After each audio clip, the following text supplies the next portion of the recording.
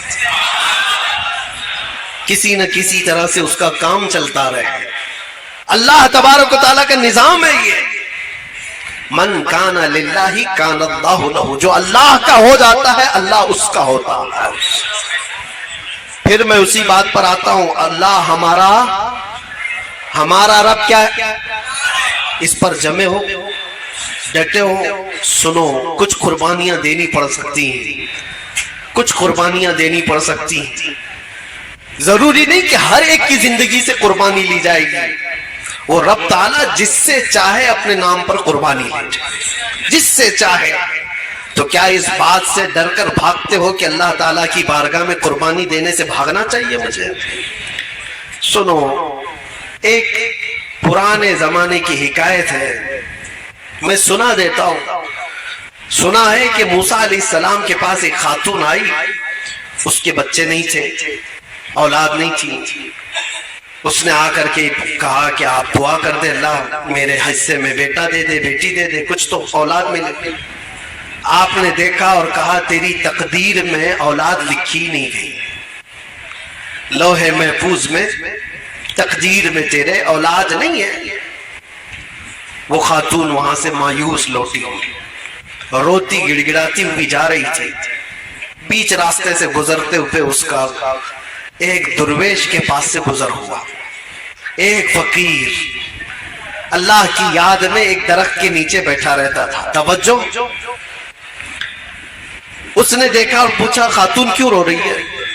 اس عورت نے کہا ایسا ایسا ہے، میں برسوں سے بے اولاد ہوں، اولاد مانگنے گئی ہوں، تو مجھے بتایا گیا کہ میری قسمت میں اولاد نہیں ہے۔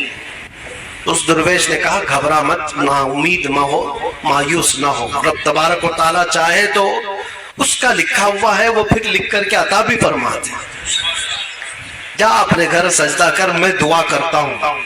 وہ عورت گئی، روز سجدہ کرتی تھی، دعا کرتی تھی، اور یہ درویش ادھر اس خاتون کے لیے دعا کرتا تھا، فقیر۔ چند ہی دنوں کے بعد اس عورت کے گھر میں حمل کے آثار، اور چند دنوں کے بعد ایک خوبصورت بیٹا پیدا ہوا۔ خاتون کو بیٹا مل گیا، وہ خوشحال، تھوڑے دن اس کی تربیت کرتی ہے، چند دنوں کے بعد دوسرا بیٹا بھی ہوا، پھر چند سالوں کے بعد تیسرا بیٹا بھی ہوا، چوتھا بھی ہوا، پانچواں بھی ہوا، چھٹا بھی ہوا، ساتواں بھی ہوا، 7 بیٹے ہوئے۔ ایک دن حضرت موسیٰ وہاں سے گزر رہے تھے، دیکھا اس خاتون کو، پوچھا یہ کس کے بچے ہیں؟ عورت نے کہا میرے۔ تیرے؟ تو ہی وہ عورت ہے جو اولاد کے لیے شکایت لے کر آئی تھی؟ کہا میں ہی ہوں۔ کہا پھر کیسے آ گئے تیرے اولاد؟ کہا بس دعا ہے کسی بزرگ کی اور اللہ کی عطا ہے، اللہ جسے چاہے اولاد عطا کرے، جسے چاہے عطا کرے۔ موسیٰ علیہ السلام اللہ کریم کی بارگاہ میں عرض کرتے ہیں مولا میں نے جو دیکھا تھا وہ غلط تھا یا یہ عورت جھوٹ بول رہی ہے؟ رب تعالیٰ کی طرف سے جواب آیا کہ تم نے جو دیکھا تھا وہ بھی صحیح تھا، عورت جو بول رہی وہ بھی صحیح تھی۔ کیسے اس کو اولاد ہوئی؟ رب تبارک و تعالیٰ نے فرمایا کہ موسیٰ ایک چاقو لو اور ایک برتن لو اور جاؤ اپنی امت میں سے لوگوں کو پکار کر کہو اپنے جسم کا ایک ٹکڑا کاٹ کر کے اللہ کو دے دیں۔ وہ بنی اسرائیل قوم ہے بڑی نافرمان۔ موسیٰ علیہ السلام اپنی قوم کے پاس آئے، اللہ کا حکم ہے یہ، چاقو لے کر کے ایک تھال میں کہا کہ جسم کا ایک ٹکڑا کاٹ کر کے دے دیں۔ سب ادھر ادھر بھاگنے لگ گئے، آج یہ ٹکڑا مانگ رہے، کل کلیجہ مانگیں گے۔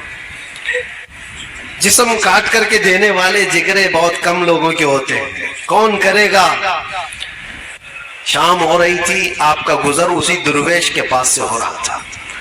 اس درویش کے کانوں میں آواز پڑی تو وہ کھڑا ہو گیا. کہا اے اللہ کے نبی، کیا رب تعالیٰ نے جسم کا حصہ پوچھا ہے، ٹکڑا پوچھا ہے؟ کہا ہاں. کہا یہ برتن دیجئے، اور چاقو بھی لے لیا، اور اس کے بعد جلدی سے کھڑے ہو کر ادھر سے کاٹا، ادھر سے کاٹا، ادھر سے کاٹا، جسم کے جگہ جگہ سے پوری تیز چاقو سے کاٹتے کاٹتے چھلنی کر دیا. ٹکڑے نکالتا گیا، پورا لہو لہان ہو گیا. موسیٰ علیہ السلام نے کہا ارے نادان، حکم ہوا ہے ایک ٹکڑا دینے کے لیے جسم کا، اتنے کیوں کاٹ دیا؟ کہا آپ نے یہ تو نہیں بتایا کہ رب کو میرے جسم کا کہاں کا حصہ چاہیے، کس جگہ کا حصہ چاہیے. میں سب نکال کر رکھ دیا ہوں تاکہ کوئی ٹکڑا تو اسے پسند آ گئے. یہ فنا، اللہ کی بارگاہ میں جو فنا ہے، اللہ کا جو ہو گیا. تب رب تبارک و تعالیٰ نے فرمایا اے موسیٰ، جو میری محبت میں اپنے جسم کے ٹکڑے نکال سکتا ہو، اس کی دعا پر میں کیا کسی کو اولاد نہیں دے سکتا؟ اس کی دعائیں رب تبارک و تعالیٰ کے حضور جاتی ہیں.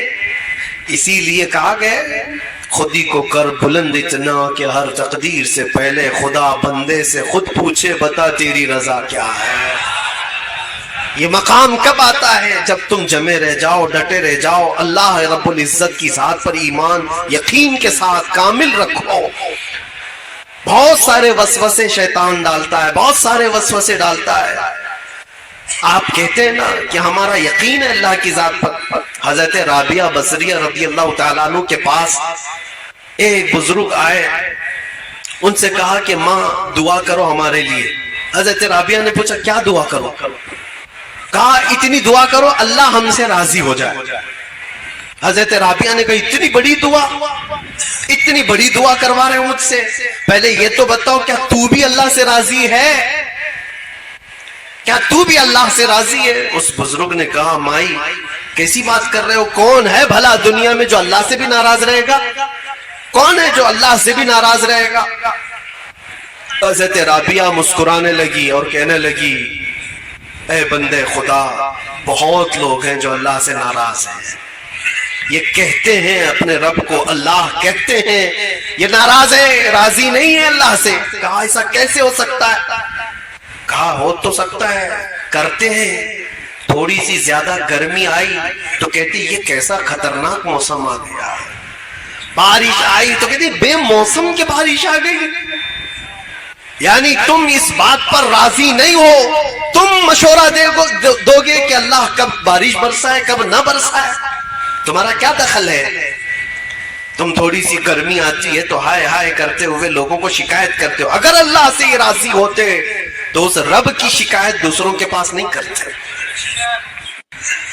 ان کی ناراضگی کا حال تو یہ ہے جب ان کو اللہ دیتا ہے بے حساب دیتا ہے تو چھپا کر رکھتے ہیں، کسی کو نہیں بتاتے کتنا مال ہے کسی کے پاس، چھپا کر رکھتے ہیں. اور جب چھوٹی سی بیماری دیتا ہے تو 10 لوگوں کو کہتے ہیں مجھے بخار ہو گیا، مجھے تکلیف ہے، مجھے مصیبت ہے.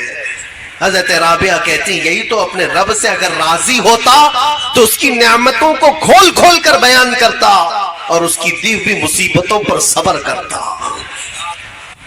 عزیزان گرامی وقار، آج کی اس رات میں آپ سب سے یہی گزارش کروں گا، ایمان کی حفاظت اس زمانے میں بہت بڑا چیلنج ہے تمہارے لیے. اللہ کے نبی صلی اللہ علیہ وسلم نے فرمایا ہے ایک زمانہ میری امت پر ایسا آئے گا کہ ایمان پر ان کو کھڑا رہنا اتنا مشکل ہو جائے گا جیسے ہتھیلی پر انگارہ لے کر کھڑا ہونا مشکل ہے. وہ دور آ چکا ہے، وہ دور آ چکا ہے. تمہیں اپنے ایمان کے ساتھ باقی رہنا، قائم رہنا. آج کا دور تو نکل جائے گا، ایسے ویسے تم بھی بوڑھے ہو جاؤ گے، ابھی موت آ جائے گی. اگلی جو نسل آنے والی ہے ان کا سوچو، ان کا سوچو. کیا آج حالات ایسے نہیں کہ کلمے پر، اذان پر، حضور کے نام پر، قرآن کے اوراق پر، مزارات اولیاء پر، اسلام کے شعائر پر، ہر چیز پر حملے نہیں ہیں؟ ہر چیز پر حملے. اور اس میں سے ایک جماعت ایسی بن جائے گی جو سیکولر بن جائیں گے. ٹوپی داڑھی رکھنے والے وہ سیکولر بن جائیں گے اور کہیں گے ٹھیک ہے ٹھیک ہے، ہم بھی بار بار لا الہ الا اللہ نہیں پڑھیں گے. ٹھیک ہے ہم آزانیں بھی بند کر لیں گے، یہ بھی نکال لیں گے، وہ بھی نکال لیں گے، ہم نیوٹرل ہو جائیں گے، وہ ایک جماعت ایسی بن جائے گی، اللہ اس شریر جماعت سے ہماری حفاظت فرمائے۔ وہ منافقین کی جماعت ہوگی، منافقین ہوں گے جن کا دل کفر کر چکا ہوگا، جن کا دل غیر خدا کو راضی کرنے کے لیے اپنے خدا کو چھوڑ چکا ہوگا۔ آپ کا دل ایسا ہونے نہ پائے، موت قریب ہے، قیامت قریب ہے، نوجوانوں اپنے ایمان کی حفاظت کرو۔ قرآن میں رب تعالیٰ فرماتا ہے ان اللہ لا یغفر ان یشرک بہ ویغفر ما دون ذلک لمن یشاء۔ اللہ فرماتا ہے اس کے ساتھ کسی نے کسی کو شریک کیا، شرک کیا، تو اللہ اس کو کبھی معاف نہیں کرے گا، اور اس کے علاوہ جو بھی گناہ کیا ہے اللہ سب معاف کرے گا، جو بھی گناہ ہوا ہے اللہ سب معاف کرے گا۔ یہاں تک کہ جنہوں نے حضرت امیر حمزہ کو قتل کیا، وحشی، ان کے متعلق یہ آیت آئی تھی، وہ آئے بارگاہ رسالت میں آپ صلی اللہ علیہ وسلم میں کہنے لگے مجھے امان دے دیجئے۔ حضور کے چچا کو جس نے قتل کیا ہے نیزے سے مار کر جنگ احد میں، پھر وہ حضور کی بارگاہ میں آئے، کہا مجھے امان دے دیجئے۔ نبی کریم صلی اللہ علیہ وسلم وہ تو اجود الناس ہے، سخاوت کے بادشاہ ہیں، دل کھول کر حضور نے فرمایا جا تجھے معاف کر دیا اور امان دے دیا۔ انہوں نے پھر یہ سوال کیا کہ کیا میرے گناہ معاف ہو جائیں گے؟ تب اللہ تعالیٰ نے فرمایا شرک کے علاوہ جو کچھ بھی کیا ہے اللہ معاف کرے گا، شرک کے علاوہ جو بھی ہوگا اللہ معاف کرے گا، لیکن شرک کو اللہ معاف نہیں کرتا۔ شرک ہے کیا چیز جو آج دھیرے دھیرے تمہارے محفلوں میں لائی جا رہی ہے، آج دھیرے دھیرے تمہارے معاشرے میں، سوسائٹی میں لائی جا رہی ہے؟ شرک یہ ہے کہ اللہ کے علاوہ کسی دوسرے کو بھی خدا سمجھ لو یا اس کو بھی کوئی مقام دے دو۔ رزاق کون ہے تمہارا؟ کون ہے رزاق؟ کیا کسی اور کے بارے میں بھی یقین رکھتے ہو رزق کوئی اور بھی دیتا ہے؟ کسی جگہ سر جھکانے سے رزق مل جائے گا، کسی جگہ تیل چڑھانے سے رزق مل جائے گا؟ اللہ رزاق حقیقی ہے، وہی رزق دے گا، بیماری وہی دیتا ہے، شفا بھی وہی دیتا ہے۔ اس بات پر جب تمہارا یقین ہو، جم جاؤ، تو پھر دنیا تمہیں نہیں بہکا پائے گی۔ ایک صاحب آئے، کافی سال پہلے کی بات ہے، کہا پیٹ کا بہت درد ہوتا تھا، بہت درد ہوتا تھا، علاج کراتا رہا۔ ایک سادھو ملے، انہوں نے علاج کر دیا۔ میں نے کہا کیسے؟ کہا گائے کا مونت پلا کے۔ معاذ اللہ رب العالمین، اس سے صحیح کر دیا۔ میں نے کہا نادان تجھے پتا نہیں یہ حرام چیز میں شفا کیسے ہو سکتی؟ لا شفا فی الحرام، حرام میں شفا نہیں ہے۔ کہا ہو گیا۔ ایک بات یاد رکھو، شیطان تمہارے درد کو چھپا سکتا ہے، مٹا نہیں سکتا۔ تمہارے درد کے اوپر پردہ ڈال سکتا ہے، لیکن جڑ سے ختم نہیں کر سکتا۔ وہ بیماری اندر ہوگی، یہ تمہیں دھوکہ دینے کے لیے کیا گیا ہے کہ بیماری ختم ہوئی۔ حقیقت میں ہر بیماری سے شفا صرف اللہ کی ذات عطا کرتی ہے۔ ڈاکٹر بھی ذریعہ ہوتا ہے، ڈاکٹر بھی اور دوائی بھی ذریعہ ہوتی ہے۔ بعض لوگ ہم سے یہ کہتے ہیں کہ کافی سال پہلے یہی سیم جملوں پر ایک ماڈرن آدمی نے میسج کر کے کہا تھا کہ مولانا آپ کہتے ہیں اللہ شفا دیتا ہے، اللہ شفا دیتا ہے، کہاں ہے؟ بیمار ہوتے ہو تو ہاسپٹل جاتے ہو۔ میں نے ان سے پوچھا اچھا تمہارے حساب سے کون شفا دیتا ہے؟ کہا ڈاکٹر۔ اس نے کہا ڈاکٹر۔ میں نے ان سے کہا ٹھیک ہے، میں ایک بیمار کو لاتا ہوں اور ڈاکٹر کو یہاں بٹھا دینا، دیکھتا ہوں ڈاکٹر دیکھتا رہے مریض اچھا ہو جاتا ہے۔ کہا نہیں، دوائی دیتا ہے۔ کہا پھر ڈاکٹر کہاں ہے؟ وہ تو دوا صحیح کر رہی ہے، وہ تو دوائی صحیح کر رہی ہے۔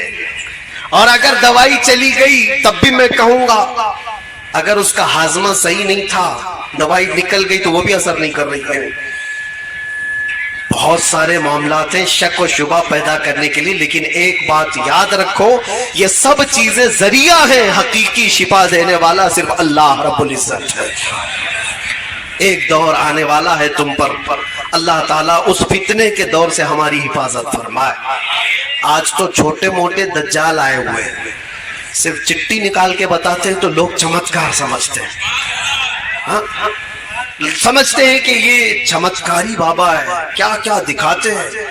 ارے دور سے آیا ہے ابھی، اور وہ کیا من میں لے کر کے آیا ہے، بابا پہلے سے لکھا ہوا ہے، بتا رہا ہے کہ ہم تمہارا یہ سب چیزیں بتا دیتے ہیں، اور اس کو سوچ رہے ہیں چمتکاری ہے۔ کیسے بھانپ لیتا ہے، مائنڈ ریڈنگ کیسے ہو جاتی ہے، کیسے پہلے سے پتا چلتا ہے۔ میاں سنو، یہ چھوٹا دجال ہے۔ حضور پاک صلی اللہ علیہ وسلم نے فرمایا بڑا بھی آنے والا ہے، کانیا دجال، ایک آنکھ والا۔ ارے وہ تو بارش بھی برسا کے دکھائے گا، وہ تو زمین سے پودے بھی نکال کے دکھائے گا، وہ تو مرے ہوئے آدمی کو زندہ کر کے بھی دکھائے گا۔ وہ دجال آئے گا، لیکن وہ بھی خدا نہیں ہو سکتا، وہ بھی خدا نہیں، وہ آزمائش ہے۔ اور اس وقت بھی میرے آقا نے فرمایا تم ایمان پر جمے رہنا، چاہے وہ جتنے بھی کرشمے کر کے دکھائے، تب بھی یہ کہنا ہمارا رب، ہمارا رب۔ بس اس پر جمے رہو، اس پر ڈٹے رہو، اللہ کی مدد آنے والی، اللہ کی مدد آنے والی، کیونکہ اللہ کا وعدہ ہے تتنزل علیہم الملائکہ، اللہ ان پر فرشتے بھیجتا ہے جو یہ کہتے ہیں اللہ ہمارا رب ہے، اور اس پر جمے رہ جاتے ہیں، ڈٹے رہ جاتے ہیں۔ ایک صحابی رسول حضور پاک صلی اللہ علیہ وسلم کے حضرت زید بن دسنا، کفار و مشرکین کی بھیڑ نے ان کو قید کر لیا تھا، کئی دنوں تک قید کر کے پھر ان کو مار دیا، ان کو قید کے حالت میں ہی مارا گیا تھا۔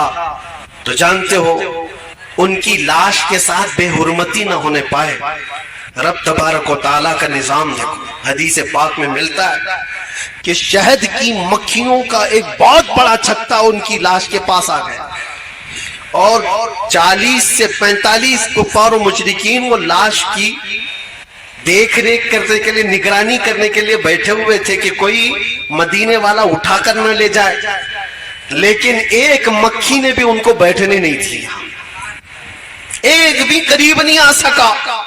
مکھیاں بھن بھناتی تھی، شہد کی مکھی کیا سمجھتے ہو، خالی میٹھا نہیں ہوتا، ہاں جب مارتی ہے تو اس سے زیادہ زہر بھی کسی میں نہیں ہوتا۔ اسی لیے اعلیٰ حضرت فاضل بریلوی رضی اللہ تعالیٰ عنہ عاشق رسول ہیں، حضور کے عاشقوں کی زبان کے لیے انہوں نے خود کہا ہے ہماری زبان وہی ہے کہ ہم حضور کی محبت میں بولیں تو شہد جیسی مٹھاس، اور گستاخوں کے خلاف بولیں تو شہد کی مکھی کا ڈنک لگتا ہے، ایک ہی ہے، دونوں چیزیں اس کے اندر ہیں۔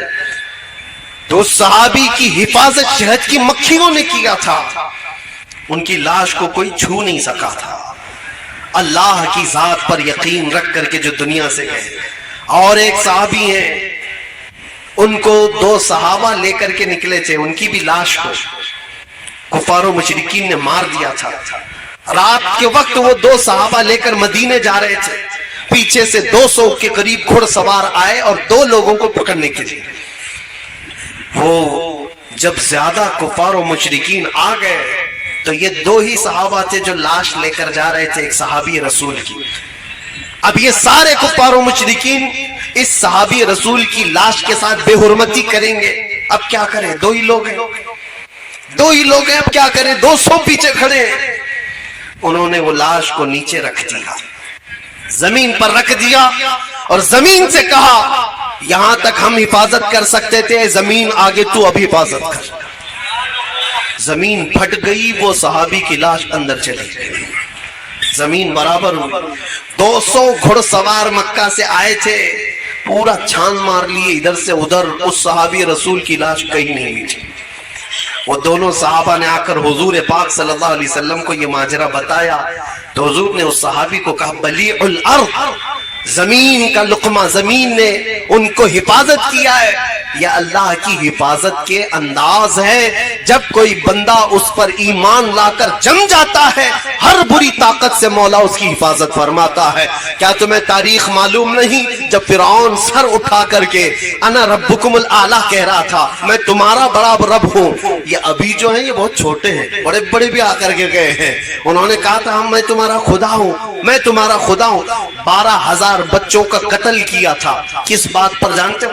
فرعون نے خواب دیکھا تھا, خواب دیکھا تھا کہ ایک تارا آسمان سے ٹوٹ کر گرا ہے اس کی گود میں اور اس کے محل میں آگ لگ گئی. صبح اٹھ کر سارے کاہنوں کو جوتیشوں کو بلایا اور پوچھا کہ اس خواب کا کیا ہو سکتا ہے, اس کی تعبیر کیا ہو سکتی ہے. کاہنوں نے بتایا بنی اسرائیل میں ایک بچہ پیدا ہو سکتا ہے جو تیری سلطنت کو ہلاک کر دے گا. یہ اس خواب کی تعبیر ہو سکتی ہے. جیسے ہی بادشاہ کو یہ بتایا گیا کہ ایک بچہ کوئی ایسا پیدا ہونے والا ہے جو اس کی سلطنت کو ہلائے گا, ٹینشن میں آ گیا اور اس نے آرڈر دے دیا بنی اسرائیل پورے خاندان میں جو بھی لڑکا پیدا ہوگا اس کو قتل کر دو, زندہ ہی نہ رکھو. 1 سال کے اندر اس نے 12,000 بچوں کو قتل کیا. کس لیے؟ ہماری سلطنت کو کوئی ہلانے والا بچہ ہی نہ پیدا ہو, آئے گا تو بھی قتل ہو جائے گا. اسی زمانے میں حضرت موسیٰ علیہ السلام کی پیدائش اور ان کی ماں حاملہ تھی. پیدا ہونے کا انداز بھی دیکھو, وہ تہہ خانے میں گئی. جب پیدا ہو گئے موسیٰ علیہ السلام تو رب تعالیٰ نے ان کے دل میں بات ڈالی کہ ایک صندوق میں اس بچے کو بند کرو اور دریا میں بہا دو. ماں کوئی اپنے بچے کو دریا میں بہائے گی لیکن رب تعالیٰ جس کے ساتھ ہے اس کا دل بھی مضبوط ہوتا ہے. ہم نے دیکھا ہے لوگ دور دراز سے دیکھ کر کے ڈر رہے تھے, یہ 200 لوگوں کے آگے پیچھے چل رہے ہیں, کیا ڈر نہیں ہے؟ مجھے میرے ساتھیوں نے پوچھا کئی مرتبہ کہ آگے اتنے پیچھے اتنے, یہ سائرن بجا رہے, وہ کر رہے, یہ کر رہے. میرے عزیزوں اللہ جس کے ساتھ ہوتا ہے اس کا دل مضبوط ہوتا. موسیٰ علیہ السلام کی ماں کو اللہ تعالیٰ نے مضبوط فرمایا اور اس کے بعد انہوں نے ایک صندوق میں اپنے بچے کو رکھا اور دریا میں بہا دیا. ان کی بڑی بیٹی تھی, کہا دیکھنا کہاں جاتا ہے صندوق. موسیٰ علیہ السلام کی بڑی بہن وہ دیکھتی چلی گئی. صندوق بہتے بہتے بہتے دریا کے کنارے سے سیدھے جا کر کے فرعون کے باغیچے کے پاس لگ گیا. فرعون کے محل کے پیچھے جو باغیچہ تھا دریا وہاں سے بہتا تھا. فرعون کی بیوی ٹہلنے کے لیے آئی تھی, اولاد نہیں تھے گھر پہ. دیکھا ایک صندوق اس کے باغیچے کے قریب لگا ہوا ہے, خوبصورت بچہ ہے.